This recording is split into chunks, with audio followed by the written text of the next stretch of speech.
Bonjour, une petite vidéo pour des élèves de seconde afin de déterminer si les points appartiennent à la courbe représentative de la fonction inverse. Donc rien de très compliqué dans cet exercice, C est la courbe représentative de la fonction inverse dans un repère. Il faudra donc déterminer si les points A, B, C, D et E appartiennent à ces courbes C. Je vous conseille fortement donc d'appuyer sur pause et de faire les calculs sans calculatrice.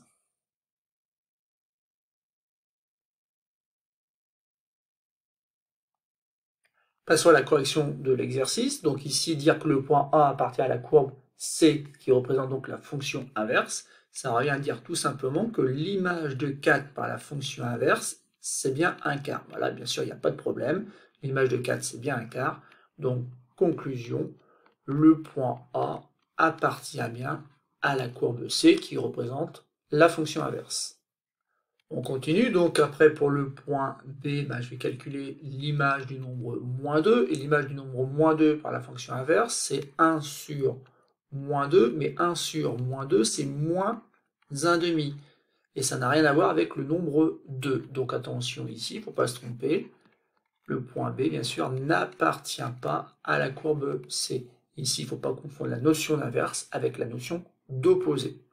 Le point C a pour coordonnées 1 tiers et 3, donc il faut déterminer l'image de 1 tiers par la fonction inverse, et l'image de 1 tiers par la fonction inverse, c'est donc l'inverse de 3. Et bien tout simplement, ça vaut 3. Donc, et ce réflexe-là, l'inverse de l'inverse d'un nombre, c'est ce nombre-là, et donc ici, c'est le nombre 3. Et donc ici, l'image de 1 tiers, c'est bien 3, qui correspond bien à l'ordonnée du point C. Conclusion, le point C appartient bien à la courbe C. On continue, donc le point D, pas de difficulté non plus. Il va falloir tout simplement déterminer l'image du nombre 7 neuvième par la fonction inverse.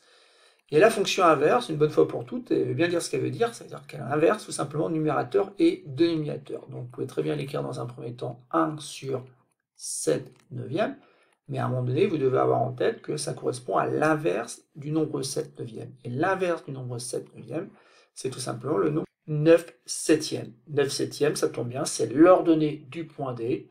Et donc ici, on peut conclure que le point D appartient bien à la courbe représentative de la fonction inverse. De la même façon, pour le point E, afin de vérifier qu'il appartient bien à la courbe C, je vais calculer l'image de racine carrée de 3 par la fonction inverse. Et l'image de la racine carrée de 3, c'est tout simplement 1 sur racine carrée de 3. Et là, on se dit, mince, c'est pas la même valeur que l'ordonnée du point E. On a trouvé 1 sur racine carrée de 3. Or, l'ordonnée du point E, c'est racine carrée de 3 sur 3. Mais vous devez vous rappeler que tout simplement, 1 sur racine carrée de 3, quelque part, c'est mal écrit, dans le sens où on évite de laisser des racines carrées au dénominateur. Et comment se débarrasser des racines carrées au dénominateur? Tout simplement par une multiplication en bas, et donc aussi en haut, par racine carrée de 3. Et dans ces cas-là, on obtient au numérateur racine carrée de 3 sur 3, exactement, donc l'ordonnée du point E. Et donc, le point E appartient bien à la courbe C. Et donc ici, il fallait simplement penser à réécrire 1 sur racine carrée de 3 afin de bien voir que le point E, il appartient bien à la courbe C. Voilà, c'est tout pour cette petite vidéo. Il s'agissait ici tout simplement de faire de tout petits calculs afin de déterminer que des points appartiennent à la courbe représentative de la fonction inverse.